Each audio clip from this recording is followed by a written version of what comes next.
Okay, round 2. Now it's time for the SMS recast 100th scale Scarlet Phantom that I got. And obviously I already opened this one before and looked inside. Upon opening the box, we get two nice glossy photographs of this guy. One from the front, which is a close-up shot, and one of the entire back of the Scarlet Phantom. The instructions, it's just one page, front and back. And once again, this is just a direct copy of the original instructions, and the original kit was cast by Workshop casts, or whatever they're called. This right here is something that you don't get with every resin kit, but in this one it is entirely necessary. These are photo etched parts for the, I guess you could call it hair of the Scarlet Phantom, but I think the official term is tendrils. I guess that's what you could also call it. And I think this is going to be the hardest part of this kit to assemble and to get right, because I have experience with working with photo etch. I really do. I mean, it's nothing new to me, but bending these so that, you know, everything's going to look good and even, that's going to be quite a challenge. So I'll probably do that last during the first stages of assembly or test fitting. So, and once again, all the resin parts are packaged in these separate compartments in this huge plastic bag.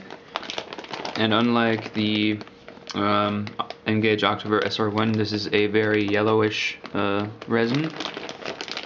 So lots of parts there. And then we get another separate bag which includes a resin base and the blade of the spade or spad. I'm not sure which one. I think the spad is the laser sword that the mortar heads have. So now time to unpackage these parts. So after unpackaging these parts, I did take a look at some of them, and I have to say the quality is surprisingly similar to the Engage October SR1, even though this kit is quite a bit more expensive than that one. I guess the only thing that's kind of different is most of the surfaces of these parts are cleaner, there's not as many scratches, and there don't seem to be any deformities at all. But in terms of detail and the amount of flash and bad pegs, they're almost about the same. So let's just take a look at some of these parts. Right here is the main part with the cockpit. And as you can see on the neck, we've got some nice detail on these cables and nice panel lines, although I'll obviously be rescribing a lot of these, but you know, that's not a problem. And nice detail on the back of the neck here. I think these are supposed to be some kind of biomechanical cables. Here we've got the spine, as I always like to call it. Very nice detail there. And on the shoulders we have these insignias. Oh, wait a minute, this one doesn't have it. It was the other one. This is the main difference to the standard Scarlet Phantom, because this one's a bit different than the original line art. This looks very nice, and overall detail is very, very good. Let's look at some detail on the inside of the side skirts here. Hope that's focusing right there. Yeah, it looks very good. I'll be rescribing a lot of that, but that's necessary because it's resin. But I wasn't expecting not to have anything to do on these kits, so you always have to put quite a lot of work into resin kits. And more detail on the legs here. It's very nice. And one of my favorite parts of this kit is one of these horns, and it's kind of hard to get it to focus on some of this detail here, but there's panel lines there that are scribed into here, but you can't see any of that. Hope it gets darker right there. That looks pretty good. And last but not least, let's take a look at the head. It's kind of too bright in here, I'm sorry. It's not focusing very well. Nice detail on the eyes. So, yeah, looking at these parts, the overall quality is very good.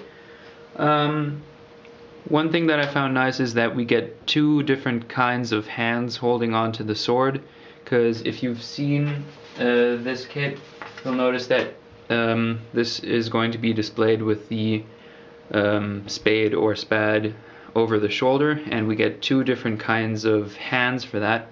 One open hand and one closed. And I'm not sure which one I'm going to be using, but it doesn't really matter. Because this is my first 5-star stories kit that I'll be working on of all the ones that I've bought, I guess I'll just quickly go over how I'm actually going to go about assembling it and painting it. First off, of course, I'm going to get rid of some of these nubs and the flash. Then I'll be cleaning the parts with a degreaser, pinning them obviously as well. And I don't know how long all of that is going to take, but I hope I can finish this guy within a month. I really hope I can.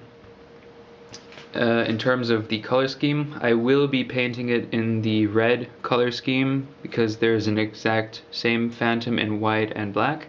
Those look pretty cool too, but I'll be painting it in a brighter red than what you see here. This is kind of a darker candy red, even though it's not very sparkly. I'll be painting it in a brighter red. And I'm not quite sure about all the little details yet, what colors I'll be using, but I still got enough time to decide on that, seeing as cleaning up these parts will take some time. So yeah, that pretty much does it for this guy. I really don't know what else to cover. Parts are looking very nice. I'm glad I bought this guy. And if you'd like to buy this kit, it's still available on hobbyfan.com. They still have a couple of these in stock, and I think the price is pretty reasonable. I mean, it is expensive, but this is a pretty good kit, and if you put just enough work into it, it'll look really, really good.